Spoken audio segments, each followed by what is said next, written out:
Bonjour, je m'appelle Chris et voici la BMW X1 2018, un véhicule utilitaire sport que les Québécois adorent. J'en vois beaucoup sur nos routes. L'équipement standard comprenne les sièges chauffants en simili-cuir, un volant et un abonnement gratuit au club BMW Je n'ai pas d'argent pour les options.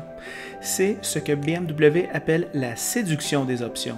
En cochant une ou deux cases dans le configurateur, X1 peut atteindre 50 000 canadiens très rapidement. Notre modèle est livré avec l'ensemble luxe avancé. Ça consiste d'un toit panoramique, un meilleur système de son, navigation et un coffre automatique. BMW n'est pas une organisation de charité, plutôt, elle a toujours été une entreprise de design extérieur et X1 ne déçoit pas.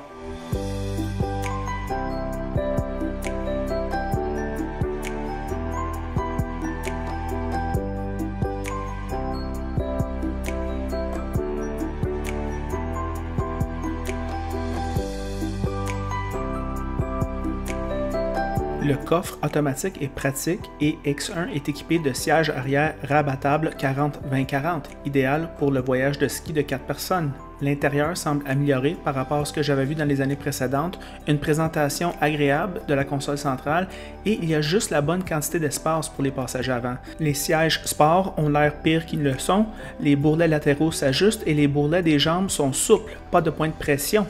Les boutons sont de qualité suffisante à 40 000, mais il en manque peut-être un peu pour 50 000. L'infodivertissement est vraiment bien intégré dans le tableau de bord. J'avais beaucoup d'espace pour mes jambes et je suis très difficile à ce niveau-là. Le toit panoramique amplifie simplement cet espace fonctionnel, presque comme si Honda avait développé la gestion de l'espace intérieur. C'est très bien ici. X1 est niveau allemand en termes de la qualité de construction, mais la suspension est assez indulgente, parfaitement adaptée à la routine quotidienne.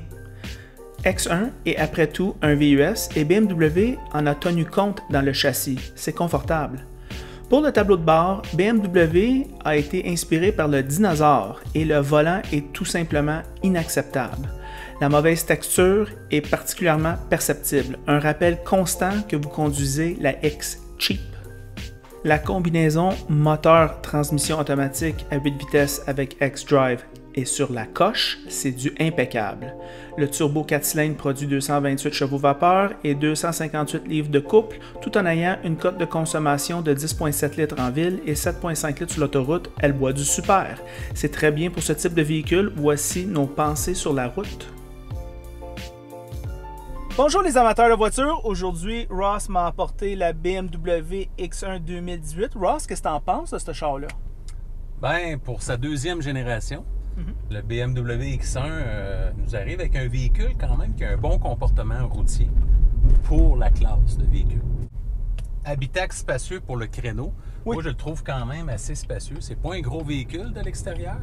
Puis à l'intérieur, ben, l'habitacle est optimisé là, pour l'espace. Bon moteur et bonne transmission. Et comme tout moteur allemand 2 litres turbo, il nécessite de l'essence suprême. La sonorité du moteur un peu décevante. C'est sûr qu'on a un 4 cylindres 2 litres turbo ici. Groupe d'options coûteuses. Lorsqu'on prend le modèle de base et qu'on veut l'équiper un peu, ça monte rapidement là, de 41 42 000 jusqu'à 50 000 facilement. Capacité hors route limitée, fait qu'ici on est vraiment dans un multisegment, on n'est pas dans un véhicule utilitaire là, qui est conçu pour les sentiers battus. Concurrence, qu'on pourrait considérer Acura RDX, Audi Q3. Pour ceux qui veulent rester dans la famille BM, le BMW X2 qu'on aura en essai à la fin août, début septembre, qui est un super beau petit modèle, belle silhouette, ça sera considéré. L'Infiniti QX30 également. Le Lexus NX, le Mercedes-Benz GLA, le Mini Countryman, qui n'est pas aussi à oublier, et sans oublier le petit nouveau de chez Volvo, le XC40. Après avoir conduit ce X1, qu'en penses-tu, Chris? Moi, je te dirais que une affaire qui me saute aux yeux, c'est le volant. Je trouve que le cuir est d'une qualité lamentable. Quand je regarde les compteurs ici, ça me fait penser à la BMW que j'avais il y a 8 ans. Côté conservateur des Allemands qui ressort. Oui, ils n'ont pas changé rien là, ici. Là. Je te dirais moteur de transmission, c'est winner.